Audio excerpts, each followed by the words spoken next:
মূৰ্কংচলিক আঞ্চলিক পঞ্চায়ত গঠন আঞ্চলিক পঞ্চায়ত সদস্যসকলৰ শপত গ্ৰহণ মুক্তিনাথ পেগু সভাপতি আৰু বিনীতা চাৰহক উপসভানেত্ৰী হিচাপে নিৰ্বাচিত সোমবাৰে জুনাই সমজিলা অন্তৰ্গত মূৰ্কংচলিক উন্নয়ন খণ্ড কাৰ্যালয়ত মূৰ্কংচলিক আঞ্চলিক পঞ্চায়ত গঠন আৰু শপত গ্ৰহণ অনুষ্ঠান অনুষ্ঠিত কৰা হয় আঞ্চলিক পঞ্চায়তৰ নৱনিৰ্বাচিত সভাপতি মুক্তিনাথ পেগু আৰু উপসভানেত্ৰী বিনীতা চাৰৰ লগতে এইবাৰৰ পঞ্চায়ত নিৰ্বাচনত নিৰ্বাচিত আঞ্চলিক সদস্যসকলক জুনাই সমজিলা সহকাৰী আয়ুক্ত সুমিত গগৈৰ উপস্থিত মূৰ্কংচলিক জনজাতি উন্নয়ন খণ্ড উন্নয়ন বিষয়া চন্দ্ৰমা দাসে শপত বাক্য পাঠ কৰায় উক্ত অনুষ্ঠানত জুনাই স্থানীয় বিধায়ক ভুৱন পেগু বিজেপি ধেমাজি জিলা সভানেত্ৰী ৰূপা কামান বিজয় শইকীয়া টিএমপিকে প্ৰাক্তন সভাপতি কাৰমৰ পেগু উপদেষ্টা ৰাজকুমাৰ মৰাং প্ৰাক্তন জিলা পৰিষদৰ সদস্য অতুল পেগু এমএচিৰ ইচি নৰেশ কুমাঙৰ লগতে ভাৰতীয় জনতা পাৰ্টি আৰু সন্মিলিত গণশক্তি অসমৰ নেতৃবৃন্দ উপস্থিত থাকে নৱনিৰ্বাচিত সভাপতি মুক্তিনাথ পেগুৱে মূৰ্কংচলিক আঞ্চলিক পঞ্চায়তৰ সভাপতিৰ দৰে গুৰুদায়িত্ব অৰ্পণ কৰাৰ বাবে সাংসদ প্ৰদান বৰুৱা আৰু বিধায়ক ভুৱন পেগুক ধন্যবাদ জনাই লগতে জুনাই অঞ্চলৰ উন্নয়নৰ বাবে কাম কৰিবলৈ দলীয় সতীৰ্থৰ লগতে সকলো ৰাইজৰ সহায় সহযোগিতা কামনা কৰিছে বুলি জানিবলৈ দিয়ে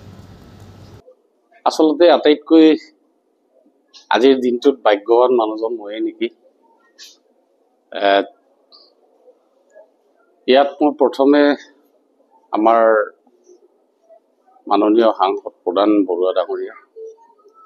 জনপ্ৰিয় বিধায়ক আমাৰ ভুৱন পেগু ডাঙৰীয়া এখেতলোকক ফাৰ্ষ্টত মই ধন্যবাদ দি লৈছোঁ যিহেতু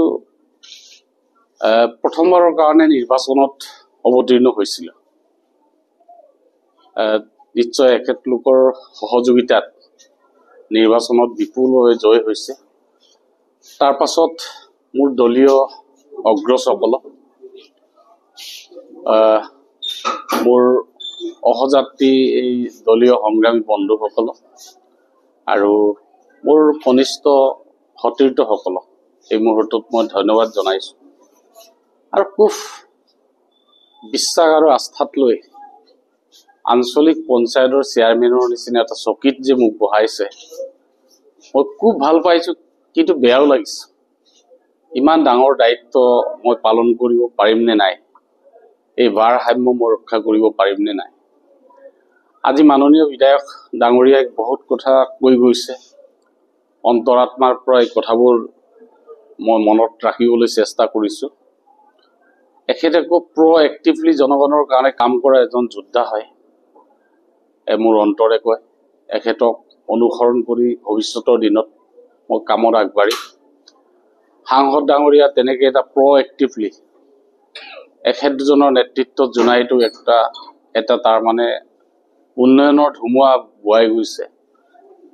সকলো জনগণৰ সৰ্বগ্ৰহণযোগ্য কাৰ্যসূচী এজেণ্ডা লৈ পিনি উন্নয়নৰ কাৰণে কাম কৰিছে আজি আমি জুনাইৰ বাসিন্দা বুলি নিজক ক'বলৈ গৌৰৱবোধ কৰোঁ আৰু এখেতলোকৰ মাৰ্গদৰ্শন লৈ পিনি কাম কৰিবলৈ চেষ্টা কৰি লগতে আপোনালোকে পৰামৰ্শ দিব লাগিব ক্ষুদ্ৰ মোৰ মনৰ পৰাতো চব কাম সফল হোৱাটো সম্ভৱ নহয় মোৰ বেকগ্ৰাউণ্ড সদায় থাকিব NDA দলৰ নেতৃবৃন্দ আৰু মোৰ এই কাৰ্যালয়ত থাকিব কাৰ্যালয়ৰ চৰকাৰী বিষয়াবৰ্গ সকলোৰ লগত এটা ভাল সম্পৰ্ক ৰক্ষা কৰি জনগণৰ উন্নয়নৰ কাৰণে জনাইবাসী ৰাইজৰ উন্নয়নৰ কাৰণে আজি বিধায়ক ডাঙৰীয়াই কৈছে এজনো তাৰ মানে দৰিদ্ৰ মহিলাই যাতে চৰকাৰী সুবিধাৰ পৰা বঞ্চিত নহয় এই কথাবোৰ উপলব্ধি কৰি কামত আগবাঢ়িবলৈ চেষ্টা কৰিম ধন্যবাদ